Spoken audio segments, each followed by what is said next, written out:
YouTube, the heelest of bowels is here. It's time to talk Money in the Bank. I said it's time to talk about Money in the Bank. Live from London, England, the O2 Arena. It looks good. It looks stacked. We're on episode 118 of the Losers Lunch podcast, by the way. I'm, of course, the heelest of bowlers. You already know who I am. Let me bring in my other fellow loser, Christian Maracle. What's up? Hey, how's it going, governor? Oh, pretty good, governor. We gotta be British for this podcast. No, we do not, folks. Willie, how's it going, my man? Hot. Yeah, and not just because he's hot, but because it's very hot where he's at. So, it's scorching right now. Scorching where he is, and up here in Toronto, folks, it is absolutely horrible in air quality because of the forest fires. So, yeah, it doesn't seem like either of us are going through a good time when it comes to weather-wise. 3 degrees right now. Yeah. So, God. But the good thing is, though, things are just heating up, no pun intended, because, of course, Saturday is Money in the Bank, starting at 3 p.m. Eastern, noon Pacific. And it is, like Willie said, at the O2 Arena in London, England. And I gotta tell you, this is the first time Money in the Bank's ever been overseas, and I like that they're doing at least one UK pay-per-view each year. Last year, we had Clash of the Castle, and now Money in the Bank. Yep. Only difference is it's not a stadium like Clash of the Castle was. Hey, it's still gonna have the same energy though, so there you go. Yeah, it'll definitely have the same energy because, like, I've seen, like, the setup on the tickets. It's gonna be, like, the same setup as Backlash was in Puerto Rico. Yep. So, that means practically the entire arena will be filled to the brim. Sick. And, well, those fans are gonna be screaming like crazy. But, of course, folks, this ain't gonna be the first time we're talking an event in the United Kingdom this year, because in a couple months from now, we are going to be talking AEW All in London from Wembley Stadium. Oh, I can't wait for that one. Absolutely. Speaking of, folks, Forbidden Door was a massive success this past Sunday in my kingdom of Toronto. Perhaps one of the loudest and craziest crowds that wrestling has seen in the longest time. I mean, honestly, my words can't. I mean, Christian was obviously for me. My words can't do this show justice. Like, it was, it was so good. Loved it. Absolutely. I enjoyed it very much. It was a great show, and I'm excited for this upcoming Saturday event, Money in the Bank in the UK. O2 Arena, legendary place. We have 7 matches on the card, but there's also something else that was forgotten to mention about your introduction, Willie. What's that? You're the heelest of ballers. Obviously, you're practically one of the most consistent members of the Losers Lunch podcast. And, of course, you're the guy who should be the live-action Miles Morales. Ain't that the fat dude? Hell yeah. And hey, you know what? Even if, like, you don't end up being the official movie Miles Morales, maybe someday if I get the budget, we can make some sort of short film or something. Dude, for real. Just put you in a Spider-Man outfit and set up some crazy story and it'll work out. I would. Any chance to get Willie to be Miles Morales. But hashtag cast heel Balor. Oh, I had that trend. Trending, I wish, but I actually started that like a few months ago. Yeah. Before it was like, off a movie habit. I was like, you know what? I could be Miles Morales, honestly. Yep. But anyways, we have 7 matches on the card for Money in the Bank. They're all looking pretty good. Each one, honestly, not maybe exception with a couple. I don't see really a sneeze break in this one. 1 sec. I need to get my pizza out of the oven, folks. I'll let Christian take over. All right, then. I would absolutely like pizza. I'm going to call Toby Maguire. Oh, well, he got fired from that place, so you know what? Never mind. I love pizza, but only certain types of pizza. So 7 matches. We got 3 championships, 2 Money in the Bank ladder matches, 1 singles match, and a Bloodline Civil War match. If I'm being perfectly honest, Money in the Bank this year is one of the most stacked that it's ever been. I've seen like the history of the Money in the Bank pay-per-view event, and it's tough to say because, you know, we got all these crazy matches. These matches, practically almost all of them could be bangers, and we got a crowd in the United Kingdom, which is one of the most passionate wrestling fan bases of all time. So, with that being said, folks, you know, while Willie's getting his pizza, I'm just going to quickly go over what we got here. Oh, I don't need to go over anything now. Ha-ha. Good to have you. I just got that, and here I am. Absolutely. I was just telling them how we have 3 title matches, 2 Money in the Bank ladder matches, a singles match, and a Civil War match. Civil War. That does not involve Captain America, surprisingly. Or Iron Man. No. Which was conveniently the debut of Spider-Man and Black Panther. Yeah. Good times, right? 2016 was a good times. Hashtag Team Cap. No, I was on Team Cap anyways. Nah, I was Team Iron Man all the way. I can't stand Tony Stark. He's a dick. No offense. Anyways, you got your pizza ready. What's on your pizza? Nothing. Cheese. Oh, so you're just your average cheese pizza. That's all right. I like that stuff too. But moving on to the subject of Money in the Bank. Over the history, like when it comes to the Money in the Bank event, the one thing that's always been notified, with maybe with the exception of a couple, is every time there's always like a banger world title match on these pay-per-views. Yes. Yeah, like when you look at the history, like the Money in the Bank event, 2010, yeah, like what was it, Sheamus, John Cena in the cage. Yep. 2011, CM Punk, John Cena, the infamous Chicago moment, and even Randy Orton and Christian that same night. Classic. 2012, CM Punk, Daniel Bryan, no disqualification. That was no DQ? Yeah. Wow, okay. 2013, it had John Cena, Mark Henry, and Sheamus and Alberto Del Rio, so I would say that was the year where it was like okay and decent. Oh, there you go. 2014, the Money in the Bank ladder match was for the world title. Yep. 2015, it was Seth Rollins, Dean Ambrose ladder match for the title. Super good match. 2016, Seth Rollins, Roman Reigns for the title. Then Ambrose cashed in. Yeah. Good time. 2017, Jinder Mahal, Randy Orton, so. No decent. comment. Yeah, decent. 2018, AJ Styles, Shinsuke Nakamura. Last man standing match. Yep. One second. Yep. 2019, Seth Rollins, AJ Styles for the Universal title. It also had Kofi Kingston and Kevin Owens for the WWE title, so that was 2 banger matches. 2020, Seth Rollins, Drew McIntyre for the title.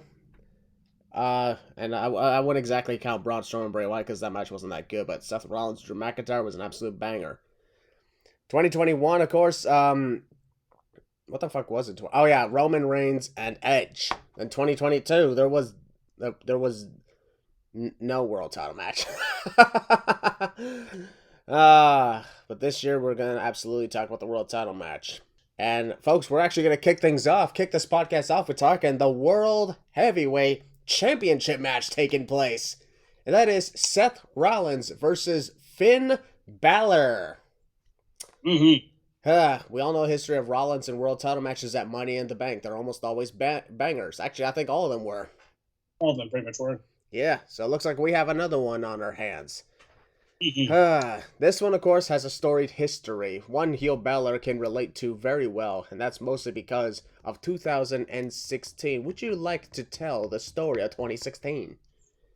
Of course, Finn Balor debuted on the main roster and obviously was the first draft pick, I believe, in the draft that year. I think he was. No, Seth was the first draft pick. Well, Finn was the first. Finn was still in the first round, at least. Yeah. Universal Championship was made. That belt is still around on the Tribal Chief. We all know that. Finn Balor, Rollins, SummerSlam, they crowned the first ever champion. Injury, blah, blah, blah. Tore him labrum, all that disgusting shtick. Got his arm bent up and broken. And won the title, vacated the next night. Seth Rollins laughed. I was pissed off as hell, and Finn Balor's push was dropped pretty much straight away because I guess Vince thought he was injury prone or something like that, and he never really got that footing again. Basically kept floundering on the mid-card scene until he got put back in NXT. We all know where Seth Rollins was this entire time, Basically, he was the architect. He was the guy, He was always in world title contenders, and basically, Seth is Seth. Seth is great. Finn is Finn. Finn's great, too. So here's your storied history of Seth Rollins and Finn Balor. Boom. And we're meeting for the world title. The new World Heavyweight Championship, not the old one. So here we are. Yep. If this was for the Universal title, it probably would have been a different story. Oh, yeah, pretty much. Because, well, it's the same championship. However, I'm going to say, I guarantee in this match, Rollins will hit a buckle bomb on Balor under the barricade again. Oh, yeah, it's going to be safe, though, but they're going to play it off as it's dangerous. Yeah, either that or Balor will do it to Rollins. He's already done that before. I know, but not during a title match. Yeah, do it again. Yeah, see if that works out. But then, actually, if Balor does it to Rollins and then Rollins wins, it's the exact same thing that happened at SummerSlam, just roles reversed. Yeah, pretty much. You could do the storyline wise. Yep. And I must say, like, when Finn Balor first became Universal Champ back in 2016, almost freaking 7 years ago. Yeah, for real. Oh my God, it's been that long. Honestly, the fact that Balor was able to at least stay above the water throughout the whole thing, that's impressive. Mm-hmm. He may not have been in the top contendership of the World Championships over the last 7 years, maybe except for NXT. However, he still swam. Mm-hmm. That's what's important. As long as he can swim, then he'll be fine. Yeah. Rollins, he went from the architect to the messiah to the visionary, the revolutionary. Seth freaking Rollins. Oh, whoa, whoa. Wrong tune, but close enough. I mean, actually, no, that was the same too. It's just faster. Oh, whoa, whoa, whoa, whoa. That's when you hear Nickelodeon. Yeah, nobody ever hears that fast. Exactly. But Finn Balor, ever since he came back from NXT, the idea of him practically leading the Judgment Day was honestly a good thing that helped his career. Mm-hmm. And it's honestly done him very good, even though I won't lie, I wish he scored a couple more victories over Edge in their feud when Edge won almost everything except the I Quit match. Exactly. This is exactly what I've been talking about because it goes back to WrestleMania. Like, built up the demon, brought the demon back, just lose to Edge inside Hell in the Cell. And I understand, Edge the veteran, Edge the Hall of Famer, that kind of stuff. But if this is the position, like, if Finn won the match, it would have him be more of a threat to Seth Rollins. Like, first of all, we didn't know the World Heavyweight Championship was even returned or re-debuted. So, and don't forget also, like, that Hell in the Cell match, Finn Balor sliced his head really bad. Yeah, and he kept wrestling for like 2 weeks afterwards. Yep. So, he really knows his stuff. The story they have going into this is amazing. Like, for one thing, yeah, Finn Balor, is he bitter? Absolutely. But you can actually feel for him. Exactly. The bad guy is being bitter. He's the bad guy of the feud, and yet you can actually relate to him. Exactly, dude. For real. Yep. Yeah.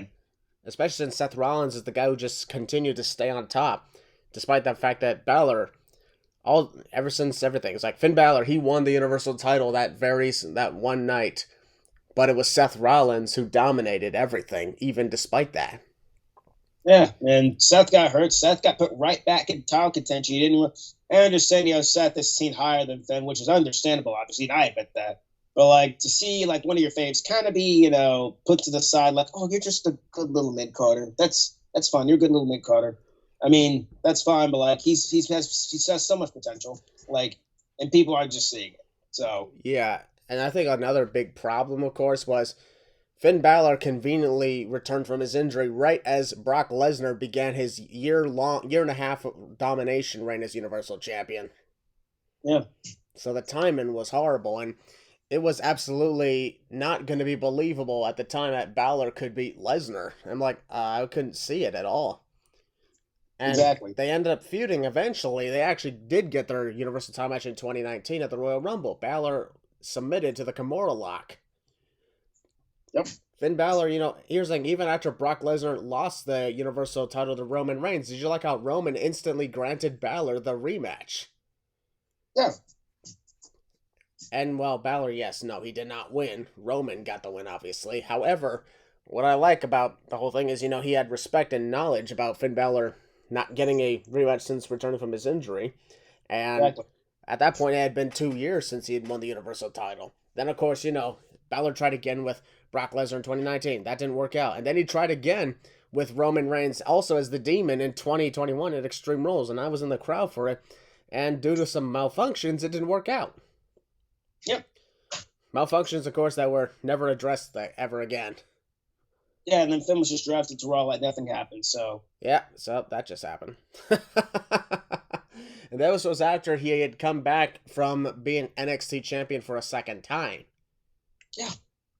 Bring it back up. Oh, he did not get the job done, but I think the big mistake was, trying to dethrone the tribal chief. Yep. I get it, it's the Universal title. That's the one you not won, but that doesn't mean it's more important than the WWE Championship, which at the time, he could have been putting on great bangers with the likes of Bobby Lashley and Big E. Yeah. That would have been fantastic. Alas, that's not what happened. But you know what? Now Balor, I really think his true story of trying to be world champion again really does go back to Seth Rollins, because look at Rollins ever since 2016, multiple time Universal Champion.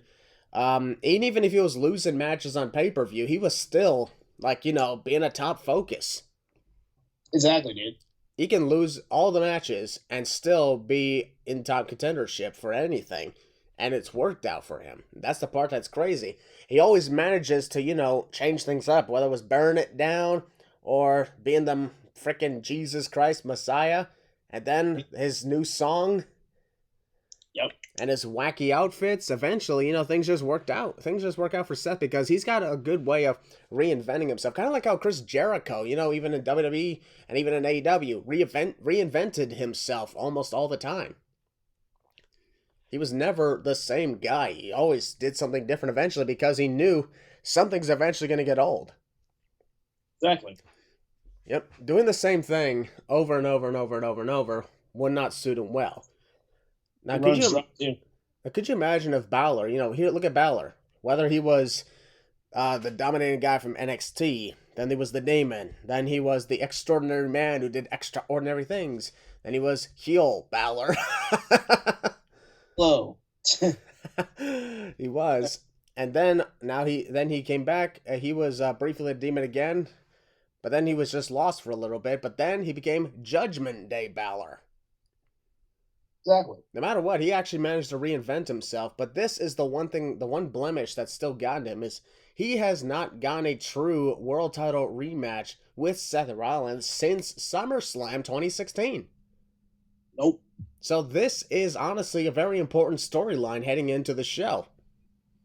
No, I personally would have saved this for SummerSlam. It comes, you know, full circle. But, you know, I guess, you know, it's the UK. I guess they got to put someone big up there. So, like, hey, Finn, you want to do the job? All right. Yep.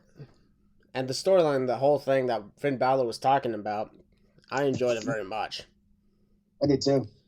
When he finally opened up about everything that he was suffering from, you actually felt for the guy.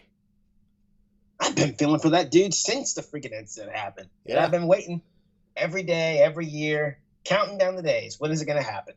Is it ever going to happen? I do think it's going to happen. I don't know when. You and I were both 20 years old when he first won that Universal title. We didn't even know each other yet. We're 20? Shoot. Yeah. That's so long. Now we're 27. Yeah, almost our 30s. That's crazy. Yep. We're all doing really good, though, so that's important. Yep. We have family, we have friends, and we're taking care of ourselves and our fellow peers. And to me, that's very important in life.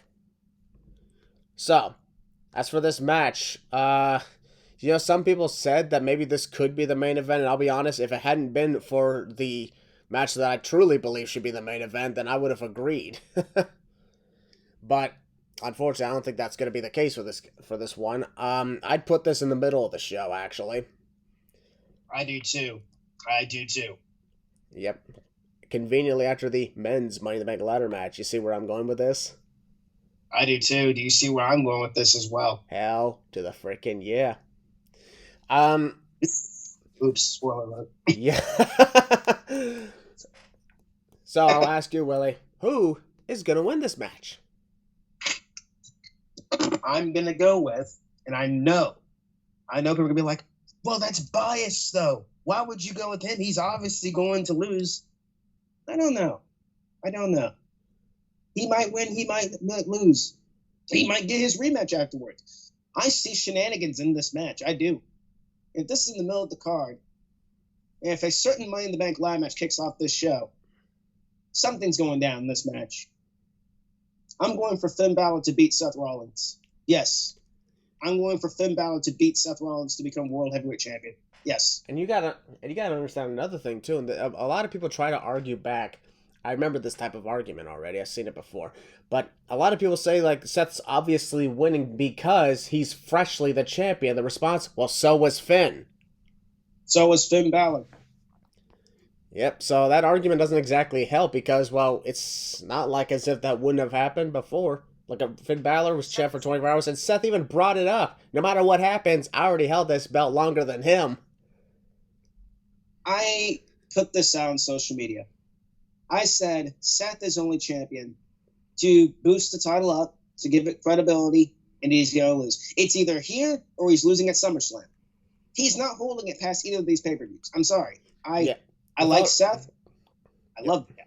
But even when the whole tournament thing was announced, we knew obviously going in Seth was going to win. Absolutely. That's why I want some unpredictability by, just some unpredictability. You know what I mean? Yeah, I really believe that honestly is the case because, when you had the World Heavyweight title, it's like when Jericho was AEW World Champion. He was the first champion. You needed somebody at that high standard to be the inaugural champion to boost it up. Seth, in this case, is the guy as the World Heavyweight Champion.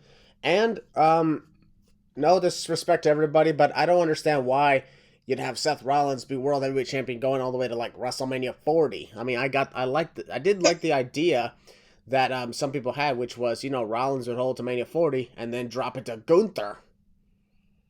Yeah, as much fun that would be, I don't think that needs to happen. Yeah. I do believe Gunther needs to be world champ come WrestleMania 40, but not from Seth Rollins. Maybe beat Finn Balor. Hey, there you go. Finn Balor, that was taken away from us, Christian. You know that. It was. It was a COVID. It was taken away from us. There was actually a chance that could have happened, but it didn't. It's like, but you could do that on the UK soil. Not necessarily. You don't need to do it on Canadian. That'd be cool too. On the UK soil. Like, you can do it whenever. Like, it's right there. They're both on the same brand. Yeah. Absolutely. But for me, I honestly believe, I do believe there will be some shenanigans. But as a result, I think this is going to cause Seth Rollins to retain the title because Judgment Day will try to... Hold on a second. Of course. Sorry, I thought I heard something. Judgment Day will try to help Balor win and cost him, which leads to the death of the Judgment Day. Or maybe this. Yeah. Maybe. Since honestly Damian Priest, has even proved that he's had enough, of people interfering in his matches, which is a cool thing. I don't blame him. Yep. Finn Balor's the guy who's always been doing the interferences. What if he's removed and they replace him with JD McDonough? That is something I picked out on my YouTube channel. Go check it out, please, ladies and gentlemen, if you haven't already. Yep. I picked that JD McDonough is probably going to make his presence known. Don't know when, don't know how. It could very well also be, like, perhaps a return from, like, I don't know, Drew McIntyre? Maybe. I mean, I could see that. I mean, if that's the case, like, I don't know, have him, like, maybe drop Seth right then and there. I don't know. I kind of want them to, like, you can revisit Finn and Seth, but, like, I still think, this is just me, I think Finn should be the one to beat Seth. That's just me. That's just my bias coming in. Like, yeah, I understand, dude. Honestly, it's okay. Here's the thing. When we're predicting these things, we're not supposed to be unbiased. What the fuck? Who wants to be unbiased? We're two guys who are enjoying wrestling and we have favorites. And if you have a favorite, you should cheer for the guy because he's a favorite. And plus, this is also coming into play that I like Seth, but it's just me or him as champion sometimes just doesn't feel natural. I mean, this one feels natural because, like, the crowd kind of stuff, but, like, for me, he's a better chaser than a champion sometimes. Outside of, like, his Intercontinental title run in 2018, which I loved, his first Universal title run was fine. His second one was trash. And then here we are with the World Heavyweight Championship because...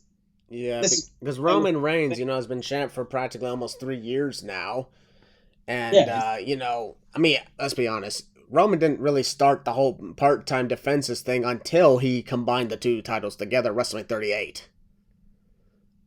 Exactly, dude. But if that never happened, well, I don't think there would be need for, like, a World Heavyweight title. And, they're doing all these open challenges and Seth defending the title 5 times in a 3-week period because, well, we haven't exactly had fresh world title matches on a regular basis. But in my opinion, he is kind of overdoing it.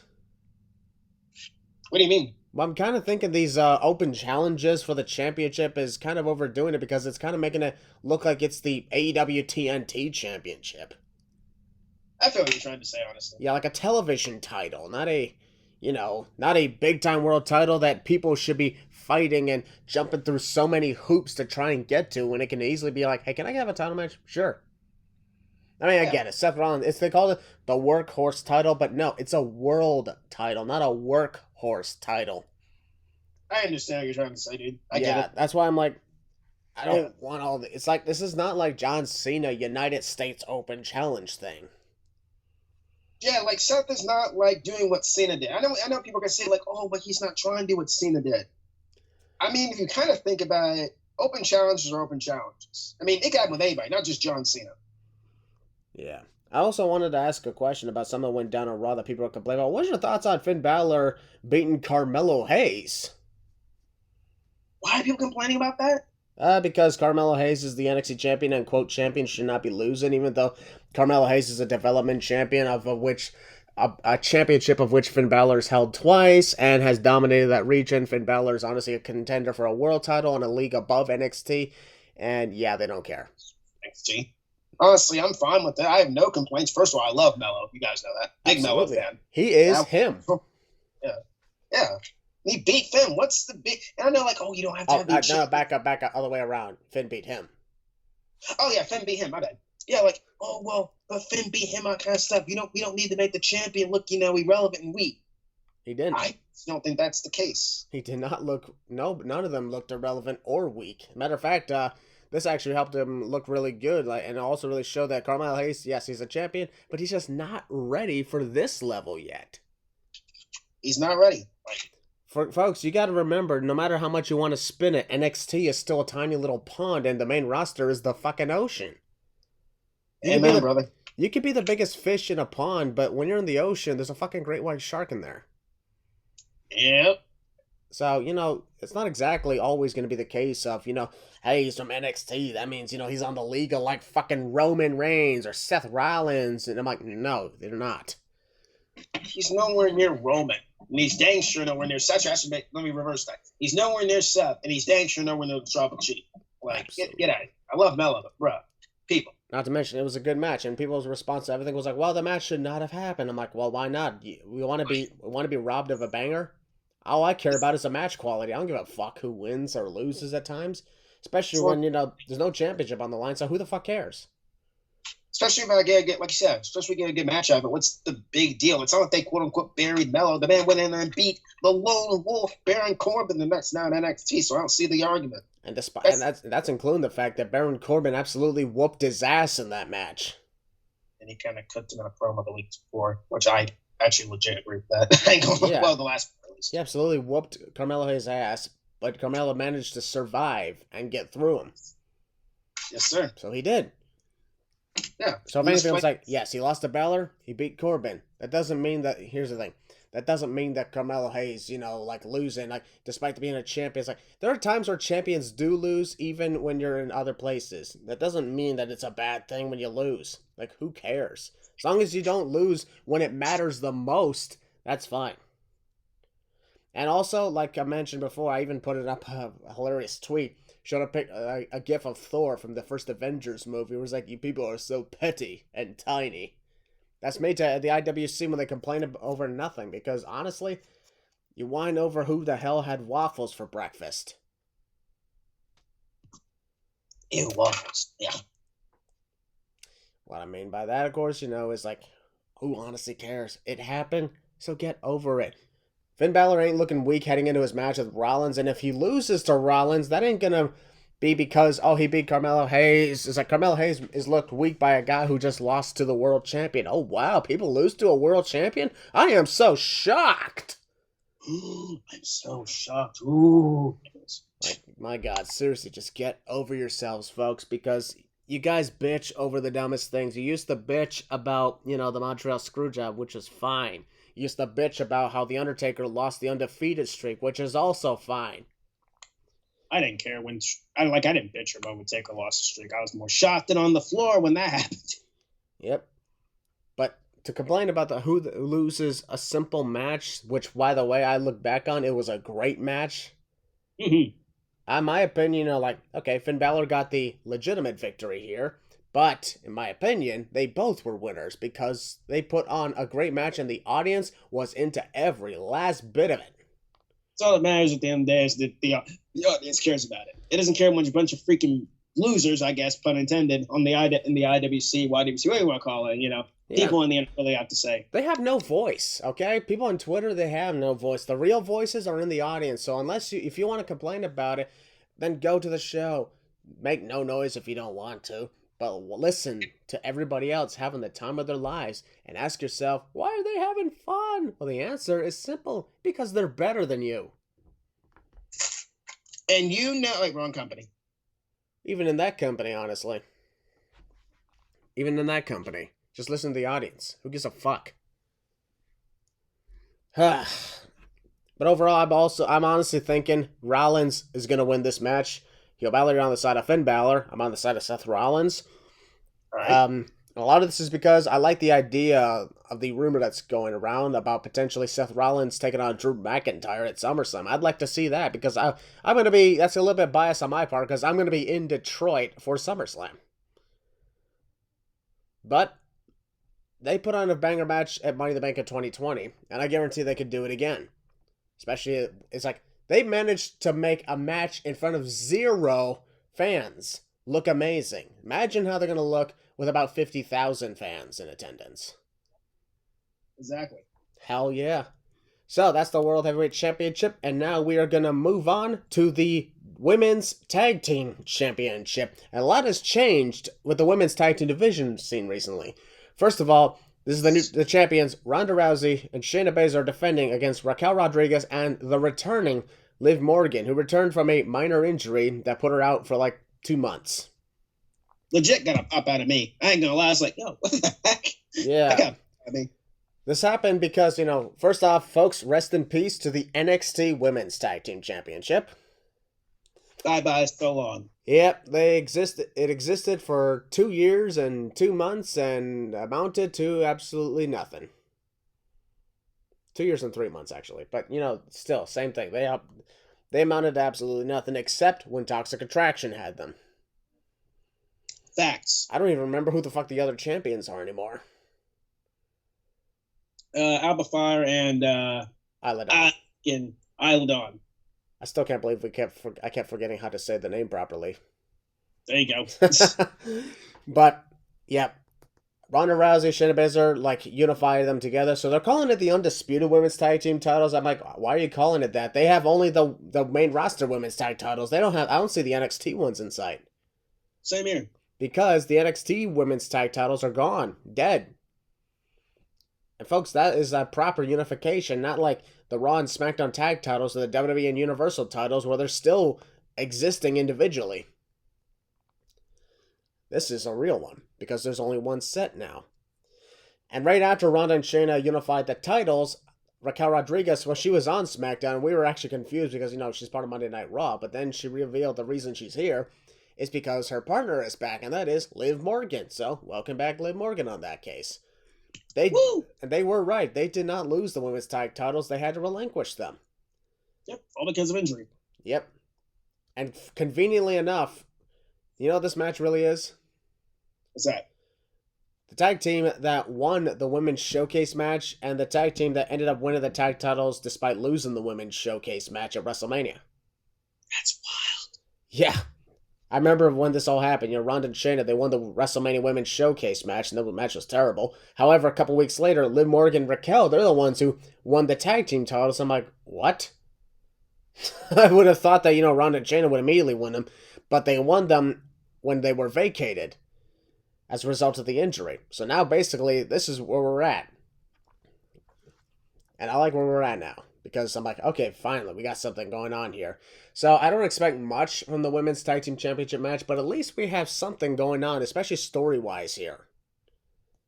Mm-hmm. So, Ronda Rousey, Shayna Baszler is, without a doubt, one of the very few tag teams in the women's division that are a legitimate tag team and are actually believable as a tag team. And that's based off their history and their friendship. Liv and Raquel, they were okay, but they were tag champs for a month or so before Liv Morgan got hurt. if she never got hurt, perhaps they would have still had the tag titles, and the unification match probably would have happened. I don't know if it would have happened or what, but because it was Ronda and Shayna who demanded it. So I don't know if that would have happened. Or maybe Ronda and Shayna would have won those tag titles either by now, or maybe they'd be the ones challenging the Money in the Bank. So we never know what could have happened. This is where we're at now, though. Ronda and Shayna are the women's tag team champions, the only women's tag team champions. They've gone back to, okay, the titles will be defended on all 3 brands now. I'm like, okay, here we go. We basically reversed the mistake of having 2 sets of women's tag titles. Exactly. Yep. Reverse the mistake on that. Going back to the old formula. That's always good to have. There's only one thing left, and that is the men's tag team titles. Split those up, and you have corrected all mistakes. Split those up and get new designs, and we're good. Hell to the yeah. That way, each brand will be balanced again. As they always should be. Perfectly balanced as all things should be. Especially since I heard a very interesting rumor that I'll get to before we get to this match. You know what that rumor was? And that would be? Survivor Series. Raw versus SmackDown versus NXT could happen again. Yes, sir. And I am totally fine with it. Especially if we get Rollins, Carmelo Hayes, and Roman Reigns. And there are people saying they don't want to see that match. There are people who don't want to see that match because Roman would just win and Melo would be taking the pin. You never know what could happen. Exactly. But anyways, very interesting to think about because, this could, matter of fact, matches we don't really care much for the women's tag team division, this is actually an interesting scenario. Because it is. If you look at Ronda and Shayna, they're not only freshly the tag team champions, but they're also freshly the undisputed tag team champions. And also, not to mention, they were one of the actual legitimate tag teams. And then you got Liv and Raquel, who are looking to win back what they never lost due to an unfortunate injury. So it's kind of tough to pick who really deserves it more. That's a tough pick. Much as people don't like Ronda Rousey, you cannot deny that she's actually I like what they're actually doing with her now in comparison. Would you rather, and obviously, when I ask would you rather questions, the response is going to be I'd rather she's out of the company entirely. However, what I like about this is, she's not just dominating the main event scene like Charlotte Flair is. Ugh. She's actually, letting others take that spotlight. And she's actually in the tag team division, which is, by the way, what she wanted to do when she first came back. Exactly.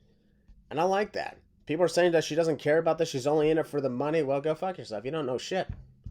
If she was only in this for the money and everything and wanted all the glory, she would have stayed in the top contendership scene. If I remember correctly, she's the one who wanted to be cashed in on by Liv Morgan at last year's Money in the Bank. Yeah, legit. And she did not want to win back the title. She actually said she wants to be in a tag team with her friend. And it's true. Go look it up. Yeah. Oh, legit. Triple H, on the other hand, he wanted her as the SmackDown Women's Champion to win it back at Extreme Rules, though. I don't care what Triple H wants, honestly. It's okay. People can also go ahead and say the whole thing about, now this is Vince McMahon doing this. Well, if this is Vince McMahon booking, well, he gave Ronda Rousey what she wanted. Oh, Vince. That's all people talk about nowadays is Vince. Yeah. Ugh. People fear Vince. That's a fact. You're scared of him. I'm not scared of a 77-year-old man. Whatever. Yes, you are.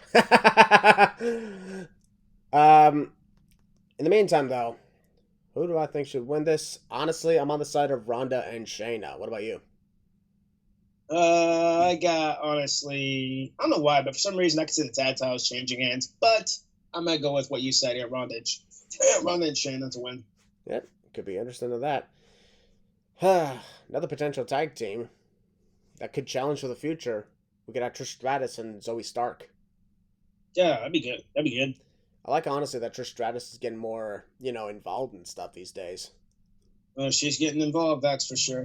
Yep. Well, this night, at least. We'll get to her in a little while, but before we do, folks, the next match we're going to talk about is the Intercontinental Championship match, and this one is Gunther defending against Matt Riddle. This was confirmed this past Monday on Raw, and Gunther, over 1 year as the Intercontinental Champion, the first guy to be Intercontinental Champion for a year since literally the Honky Tonk Man's reign back in 1988.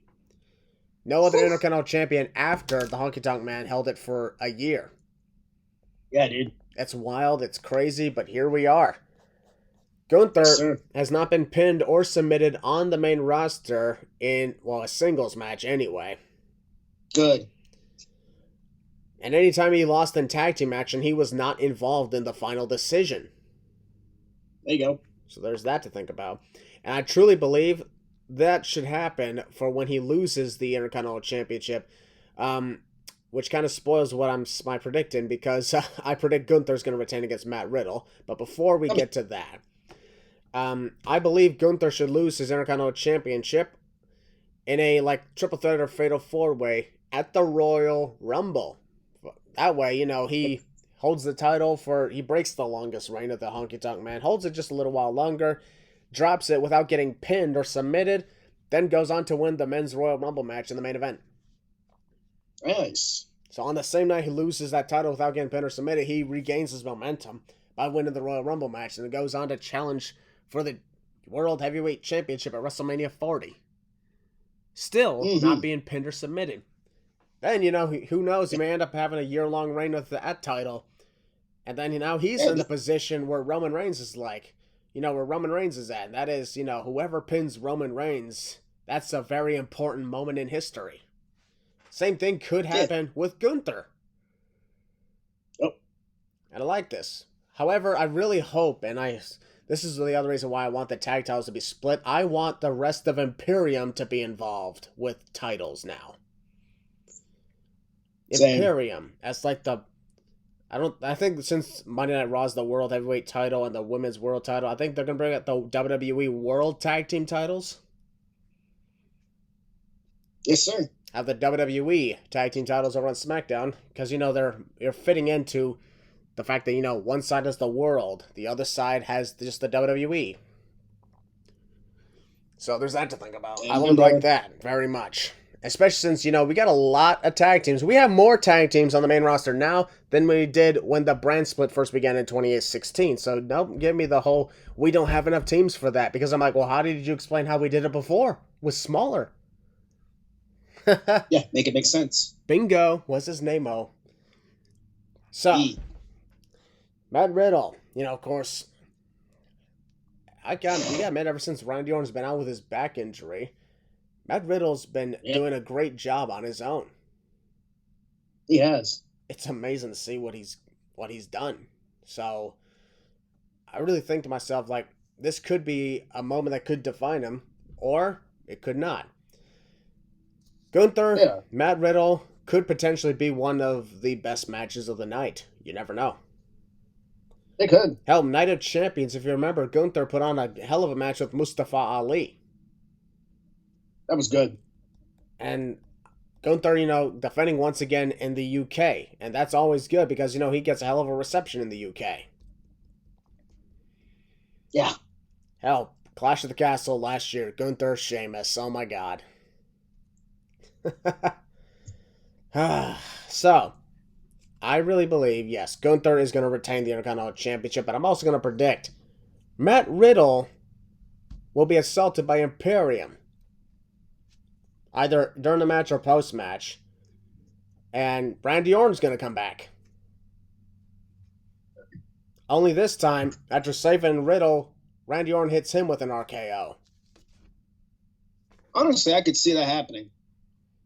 We finally get the Randy Orton-Matt Riddle match for SummerSlam, which will conveniently be like, oh, that's interesting, because 2 years prior was the first night of RK Bro, and when they became Raw Tag Champs in 2021 at SummerSlam. So imagine that. And then in 2023, now, they're facing each other after RK Bro is no longer. Yeah. How great would that be? I'd be down for it. So what's your thoughts on this Intercontinental Championship match? I think it's going to be one of those sleeper matches that people are kind of overlooking because it's just random, honestly. There's story to it, obviously. They're going to go out there and kill it. Come on, man. It's the UK. They're going to go out there and put on a good show regardless of where they're at. I don't think Riddle's winning. There's no reason for him to win, especially if Gunther's on his way to becoming the longest reigning Intercontinental Champion of all time, which he should, and he will. Do I see shenanigans? Yeah, pretty much Imperium's going to interfere. And I could see the return of Randy Orton. And I could see him screwing over Matt Riddle. I think that's what's going to happen. He's going to hit an RKO out of nowhere, whatever. Maybe he'll help him up or something like that, and then he'll drop him at the RKO, and Orton's going to be heel. As he should, because people are saying, oh, Matt Riddle should turn heel. Like, he should be a heel. Like, why? But why should he be a heel right now? Like, he's as over as ever right now. Yeah. I guess. I don't freaking know, but he works best babyface. That's just me. Look how much the crowd likes him. I don't care what people, obviously, on Twitter say. You know, you can shout or say whatever the heck you want about that. That's your opinion. That's your whatever you want to say in the Twitter sphere, whatever. You know, him on TV is what you should be seeing right now, and you know he's doing a lot better as a babyface. You could change up, but for now, keep him as a face. I do see Gunther retaining. Does Randy Orton return? Maybe. I can see it. But I do have Gunther retaining regardless. Yeah, that absolutely is going to be a wild encounter. Mm-hmm. Goes to show that maybe we have a very interesting card on our hands, and the show is absolutely going to be must-see. Yes. Must-see, like The Miz. Who's not on the show? Nope.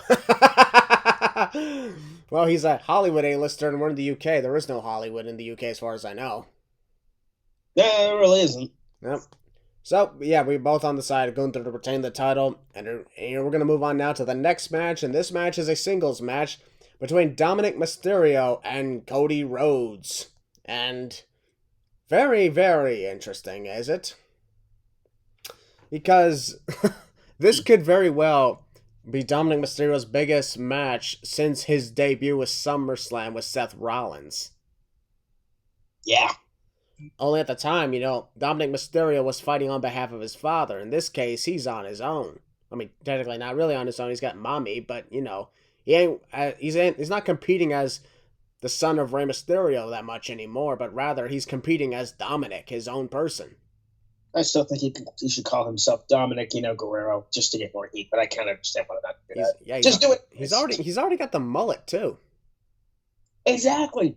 He's looking more and more like Eddie than he ever did as Rey. The only time he really looks like Rey is when he puts on a mask. Yeah, and it's ugly.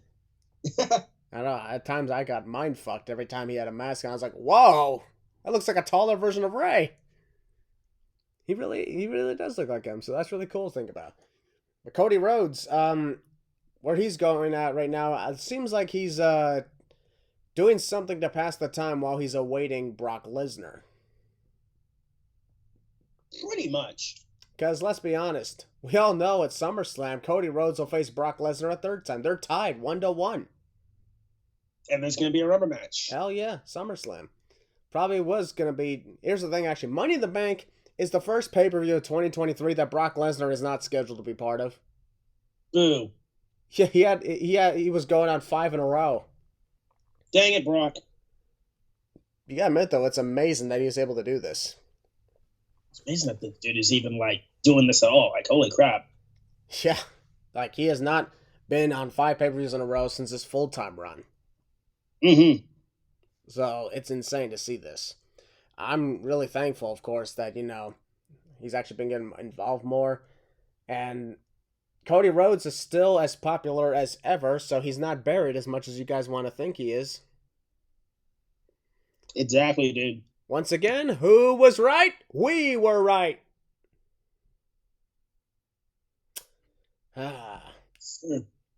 Now, as for this match, Cody's still competing with that broken arm.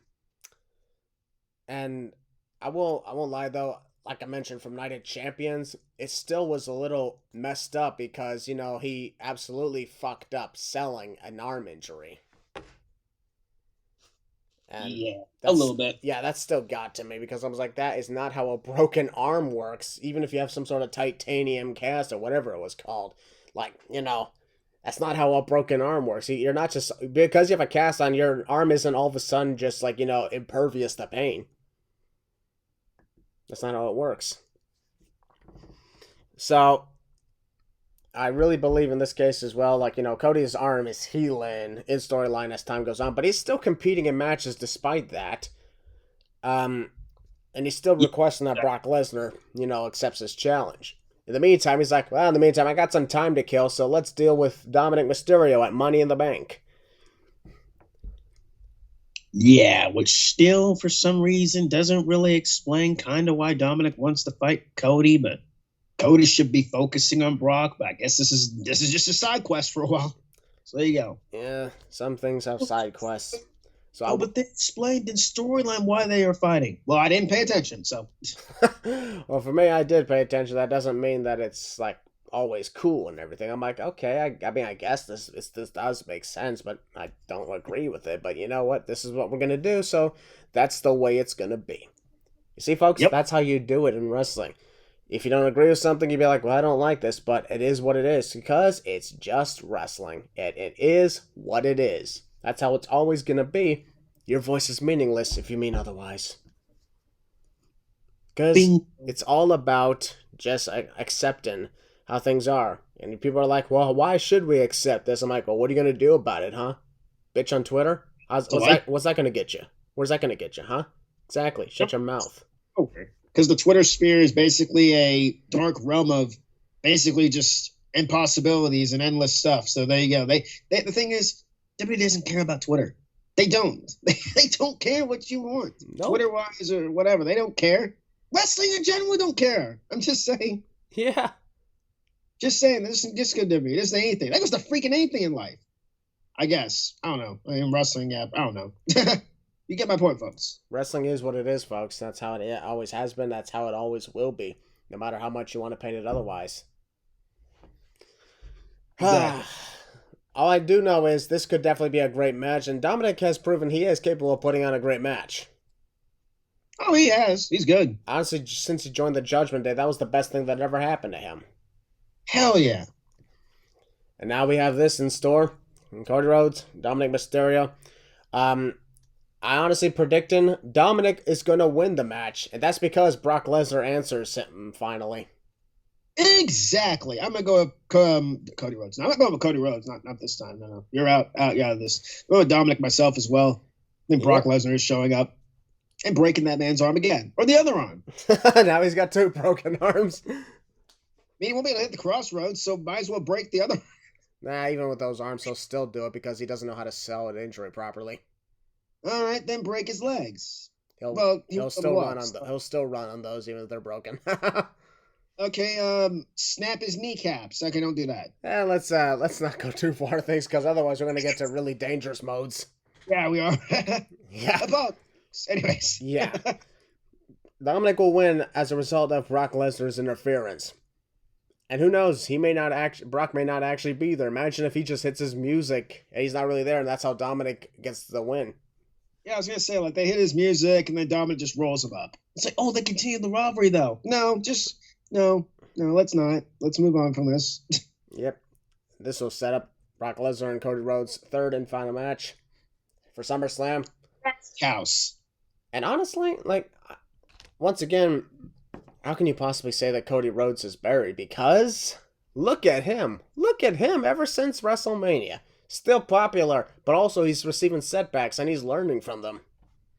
Just like we kept saying after the whole beatdown from Brock, and like Christian said, that's kind of why Cody shouldn't have won at Mania in the first place. Yep, this will allow Cody to become stronger than ever. He's already becoming more popular than ever. Listen to those crowds, folks. That ain't piped in noises no matter how much you want to claim it is, that ain't piped in noises, because then you look at other videos on the internet that show people recording on their phones in the crowd, and you hear the loud reaction, maybe even louder.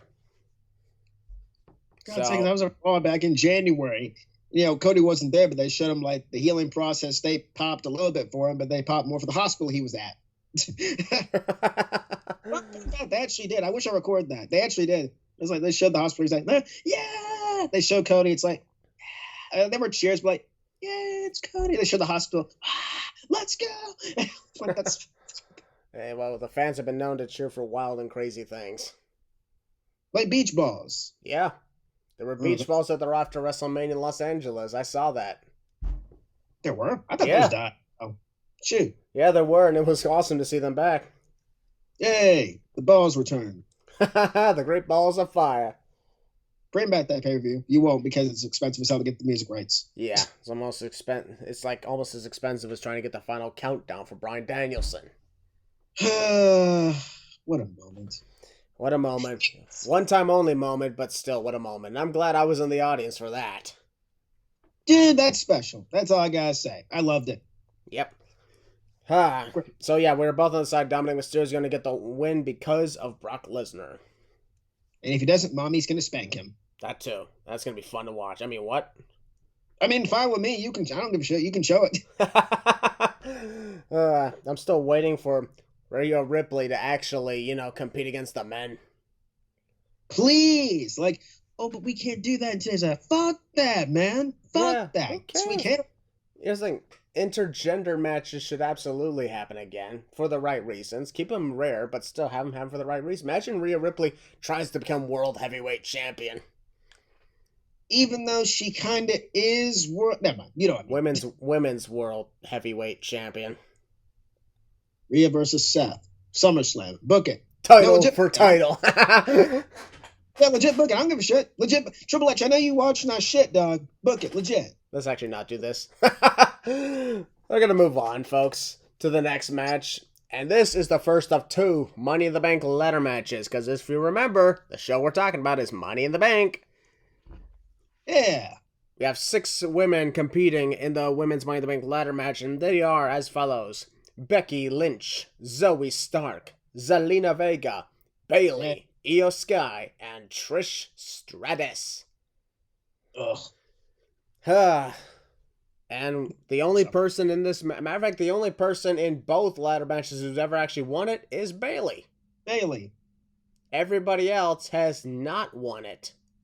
Nope. I like where they're going with this. Same here. Everyone had to qualify, which is good because that's what we need for Money in the Bank matches. Maybe except for one guy that we're going to talk about in the next match. However, for this match, I like what we got going for this. Because, we got rivalries in store here. Bayley and Io Sky have been feuding with each other because, Damage Control hasn't been doing good since Dakota Kai got hurt. Yeah, maybe Triple H was wrong to actually put this together. But anyways. Zelina Vega, she's on a mission. Just like Santos Escobar is on a mission. Zoe Stark is teaming with Trish Stratus. And Becky Lynch is feuding with them. So almost everybody here is in relationship. Zelina Vega is the only one who's not involved in some sort of women's feud right now with anybody in the match. But everybody else, on the other hand, is. So I like this. It's not 6 random women. It's storylines coming together. Mm-hmm. That's always a good thing for these matches. So it's really tough to think who would want to win this match because you got rivals. You also have teams in the match. Zoe and Trish are a team. Io and Bayley are a team. The only ones who are not, Becky and Zelina. They probably just have mutual respect for each other and be like, you know what, let's just randomly team up right now because we're the only ones in this match that are not a team. Let's get them all out, and then we'll fight each other. Becky has this attitude of like she don't trust anybody. I kind of don't blame her at this point. So there you go. Yeah, well, Big Time Bex was kind of a bitch. In Big Time Bitch? Anyways. Yeah, that's what I just said, yeah. It's true. She was. We can admit that. Exactly. But as for who I'd want to win this match, since there's 6 women, we'll have each of us will pick 2 winners. Sound good? Like it. And like it. I'll start with you. Okay. The field. The field looks pretty good this year. The field looks very, very good this year with these women. So many people in this match who have opportunities to go out there and do what they got to do. And I'm very excited to see like how this is going to work out in this match. You have different camaraderies. Like I said, Christian said, like teams. You have like you have rivals. You have everything all set up for this, man. And I am very, very excited to see them all go at it. And it's going to be a very, very fun encounter. Hope nobody dies during this match, honestly. Nobody died during Money in the Bank, please. Please don't get too injured. And, all right, who do I have winning? Well, first off, I'm ready people who I don't think is going to win. Don't think Zoe Stark's going to win. Don't think Bayley's going to win. Dang, sure don't think Trish Stratus is going to win. So what's up with 3 people? It's either Io Sky, Becky, or Zelina Vega. Now, I know people are saying, oh, Becky touched the Money in the Bank briefcase doesn't mean she's winning. Not necessarily. If you remember last year, Liv Morgan did the same thing and she won Money in the Bank. So you never know with these things. Zelina Vega, I think she should be rewarded for her showcase back at Backlash with Rhea Ripley. Yeah, it was a short encounter. But I think she should be rewarded in my opinion. Io, she has the issue with Bayley right now. It's going on. You could have her win Money in the Bank and have her teasing, cashing out kind of stuff. You have the little rivalry here with Bayley kind of stuff. But who am I going to pick? Who's my dark horse to win Money in the Bank? My dark horse to win Money in the Bank is going to be Becky Lynch. Yes, Becky Lynch is my dark horse to win Money in the Bank. That is the one thing Becky has not won. She's done it all except become women's champion in NXT. She's way over NXT at this point. And I think Becky winning Money in the Bank would be great. Does she need it? Of course not. 41 jumps over me? No, she does not need it. Of course she doesn't. She's already established, starting a main event, for God's sakes. But you can tease it. You can tease the cash in with Rhea Ripley. You can tease the cash in with Asuka. You can visit that. You know, Becky's against all the odds in this match. What better way for her to overcome it than overcome all these people, and that includes her rivals in Trish Stratus and Zoe Stark to win the briefcase. But my winner of Money in the Bank 2023 for the women, Zelina Vega. That's right. Zelina Vega is my pick to win the women's Money in the Bank. I have been choosing Zelina since probably this thing was announced. Because it goes back to Backlash.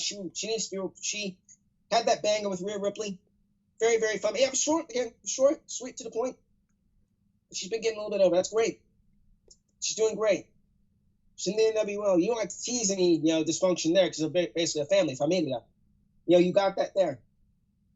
I'm going with Zelina Vega to win Money in the Bank this year. She's the underdog in this match. I think everyone in this match is pretty much an underdog, but she's the biggest underdog of them all, in my opinion. Yeah, if you look back at the history of Money in the Bank, it seems like the underdogs were the ones who actually got the win, the women's match. Not just Liv Morgan last year, but don't forget Nikki, almost a superhero in 2021. That was the person nobody thought would win. And Nikki ASH. She quickly got the win. I like the way she did it. Everybody was fighting at the top of, the ladders, and then she just snuck right past them and got it. No, Jack, I thought that was unscripted. That was a cool way of doing it, because I've always wanted to see a ladder match where everybody's fighting, but then just one person, is ignoring the whole fight and just going for the prize, and that's never happened. I remember my jaw just dropping that night, and I'm like, huh? Like, okay. 2020, no, I don't think anybody expected Asuka to get the win. Nope. 2019 is, I believe, 2017, when Carmella got it, the whole thing with James Ellsworth, there's that. But then she won a second ladder match, so in a way, she's kind of two-time Miss Money in the Bank already. Nice. 2018, Alexa Bliss got it, and I was honestly surprised because, she had already dominated twice as Raw Women's Champion, including for over half a year. Yeah, she was basically fast-tracked to lose to Ronda, so there you go. Yep. And then in 2019, Bayley, we kind of expected that one because she was actually doing a lot better those days. She was. But, and she turned heel. Yeah, it seems to me like Bayley was the only winner of the Money in the Bank ladder match that people actually expected to win at the time, because Liv Morgan, I believe, was the high favorite, not in 2022, but in 2021. Yep, I remember it all, man. Everyone wanted Liv Morgan, even myself. Remember, we go back to it. What did we say, Christian? We said, be patient. Yeah. And what they did last year. Boom. 2022, Liv Morgan got it. She was a favorite to some, but when it comes to like the Money in the Bank, the women's Money in the Bank, last year, big time Bex was a high thing at the time. Asuka was, seemed like she was getting back in her game. Raquel Rodriguez, was coming in from NXT, so people thought, okay, this could be somebody who could get it done. Then you had Alexa Bliss, who was kind of like, going back to her old days. And people thought this could be a moment for her to become two-time Miss Money in the Bank. And Liv Morgan was like, okay, maybe perhaps Liv Morgan, but she wasn't the top favorite at the time last year. But she still got it. So everybody liked it. So that's all right. That's why I'm like, when it comes to the women's Money in the Bank, it could very well be the last person you'd expect. That's why I'm thinking, you picked Zelina Vega. For me, it's tough because, Bayley, she's the only one who's actually won it already. And at the time, she was expected to win. This year, she's not expected to win. Becky Lynch could very well be someone people are expecting to win, but let's not forget, she kind of unhooked the briefcase this past Monday night. Which is kind of something you don't do. Because when you do that, that just adds into the bad luck factor. And the last thing you need is bad luck. So, Trish Stratus, I don't understand why they would do that. Matter of fact, I don't think she should be in the match at all. But kudos to her, since she is competing in the Money in the Bank ladder match. This is her first ever ladder match, too, in her entire career. She never got a chance, even in her first run. Zoe Stark. and Io Sky are my top 2 picks to win the women's Money in the Bank ladder match. Io Sky, my number 1 pick. Based on the fact that, like, once Damage Control splits, she could actually do great on her own. Zoe Stark, on the other hand, and this comes from another thing I've been thinking about. I've thought to myself, like, they keep bringing up how the women have a 100% success rate. What would it be if somebody actually cashed in and lost? That's why I'm thinking maybe Zoe Stark could get the job done, try to cash in, but Becky costs her everything. So there's that to be considered. Because that can happen, folks. So that's why I'm like, Io Sky, Zoe Stark. That's why I'm like, Io Sky, Zoe Stark, they're my top 2 picks for this. Because, Io, because she could very well do well after Damage Control splits, but Zoe Stark, because what if, maybe the women's cash-in could be a fail, and Becky Lynch costs her as a way of getting back at Trish. Honestly, that is a possibility I could see, now that I think about it. Yeah, that could very well happen, so that's why I'm like, keep things out of caution. And also, do you think that maybe the women's Money in the Bank winner will actually hang on longer than 24 hours? I freaking hope so. There is no women's title match set for this, but Rhea Ripley, I'm sure, will be present for Dominik's match. So if the women's Money in the Bank happens before that match, she better be careful. So, there's that to consider. All right, well, with that being said, we're going to move on now to the men's Money in the Bank ladder match, and this one has 7 participants. 6 out of the 7 of them qualified. We'll get to the one who did not. But here we got LA Knight, Shinsuke Nakamura, Ricochet, Santos Escobar, Butch, Damian Priest, and the guy who did not qualify, but he's here because of his stardom.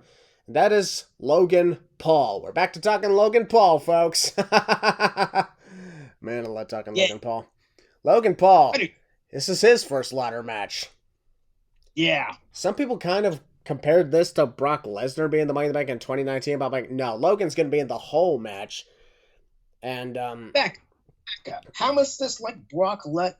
Because he's a part timer? Yeah. Or because he's in the last match automatically because he didn't get a chance to qualify? Yeah, basically. Yeah, basically.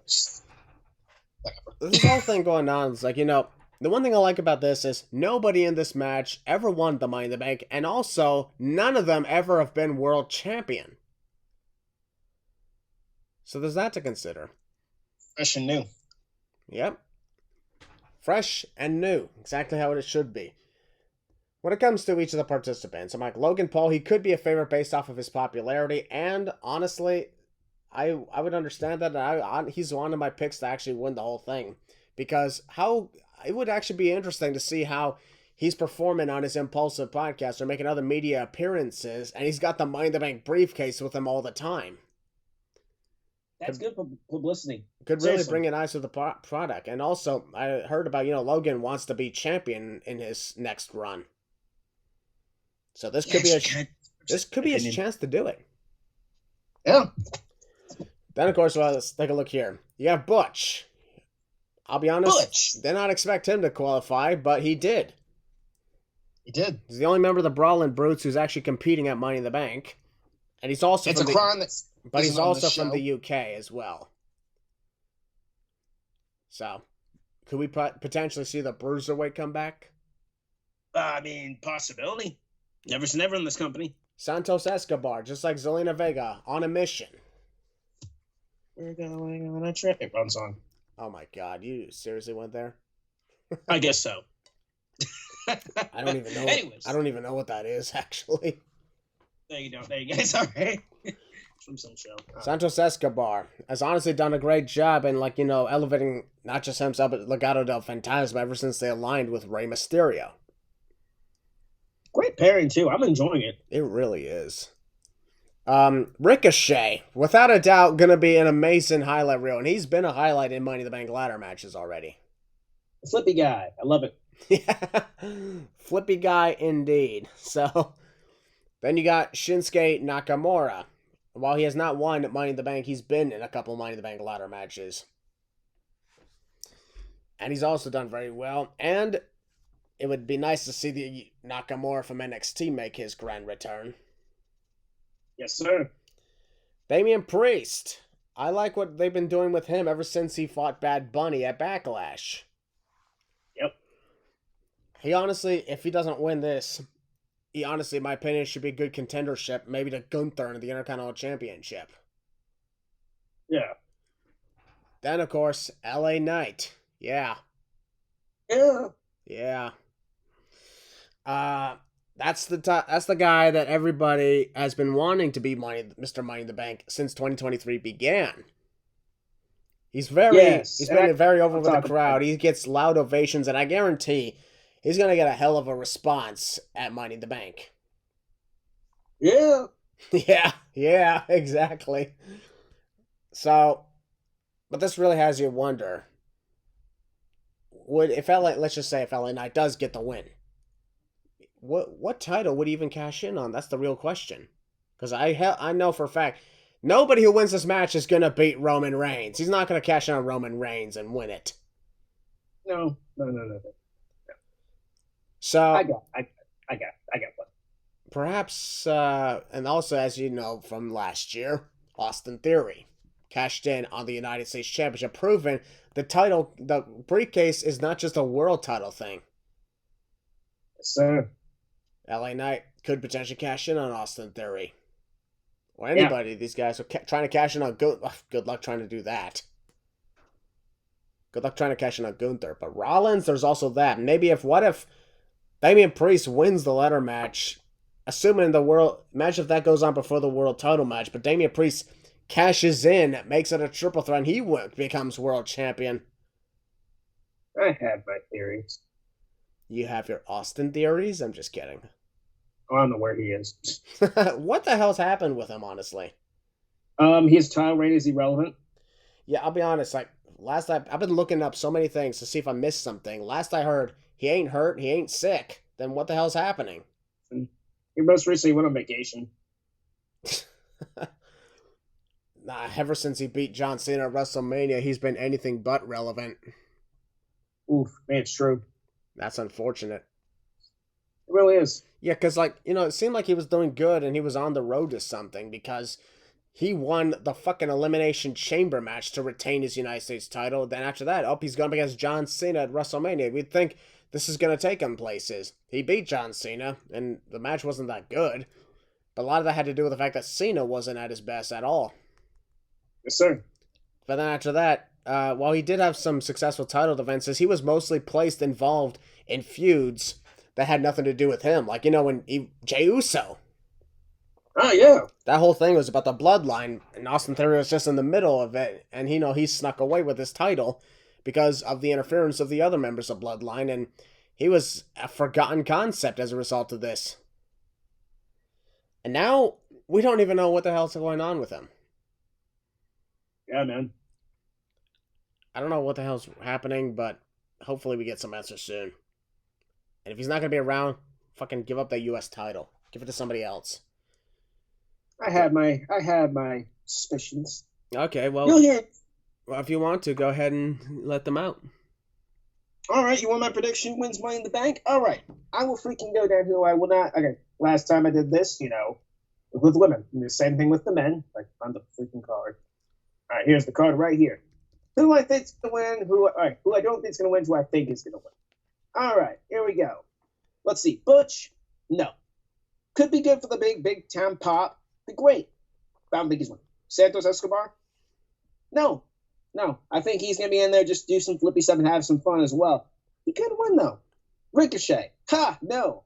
Flippy stuff. Good stuff. Like it. Shinsuke? Maybe. And it's down to 3 people, just like the last one. Damian Priest, Logan Paul, and L.A. Knight. Yeah.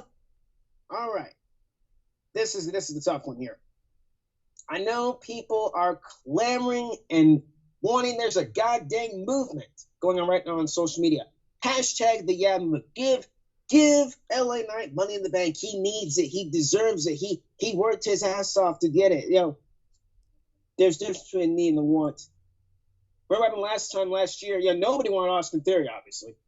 So also last year, Liv Morgan, everyone wanted Liv Morgan to win the Money in the Bank briefcase because she worked her ass off and like that. What'd y'all do? What'd you do? You turned on her down the road. It happened anyways. So they won't turn LA Knight. Obviously, he's a freaking heel. I personally think, maybe you turn babyface. have him cash on the United States Championship. Yes, so the United States Championship. The Money in the Bank now is for every single championship. That includes NXT. I could see it happening. Could see LA Knight cashing on the United States Championship and taking away from Austin Theory. Because in my opinion, he ain't ready to become world champ. Not yet. Not yet. Do it for 2024. Will I be mad if LA Knight wins Money in the Bank? Of course not. But I don't think he needs it. He don't need it. You know why? He's as over as he is. He don't need the briefcase at all. It'd be great to finally see someone bring the Money in the Bank briefcase to relevancy. It'd be great. It'd be awesome. I personally think he needs it. I've been saying it for a while. I like LA Knight. And don't get twisted, I do like LA Knight. He's great. He's amazing. But I don't think he needs the Money in the Bank for a championship. Now let's talk about the other ones. We got Logan Paul. Logan Paul, social media star. First ladder match, like Christian said at the very beginning. With the star power Logan Paul has, a prime case. They could slap the prime logo on the freaking briefcase and have him shuffle around where he could cash it in. He wants to become world champion. He wants to become champion. Have him cash in on Seth Rollins. Have him cash in on, I know people saying, oh, well, LA Knight. I don't know with them. Could happen, could not. Logan, I could see him, getting his revenge from WrestleMania. Keep in mind, Seth beat Logan at WrestleMania. He could bring it back around to that. And, with the star power, like I said, that he has, you can give it to him. I would not be opposed to it. And then we have the man who I think will be walking out Money in the Bank, and that is Mr. Priest, Damian Priest, and it's because of one word, storyline. The storyline with the Judgment Day, Finn Balor, and the intertwine of that, the Money in the Bank briefcase, it depends on where this match and the World Heavyweight Championship match goes. If this match opens, I think we know where this is heading. Probably, regardless of what happens. I think Damian Priest, storyline-wise, wins Money in the Bank. Does he need it? I mean, not really, honestly, but I think he deserves it, in my opinion, more than anybody in this match. No offense to anybody in this match at all. I'm not trying to put them down. I think Damian has a shot. Everyone has a shot. I'm picking Damian because of storyline reasons.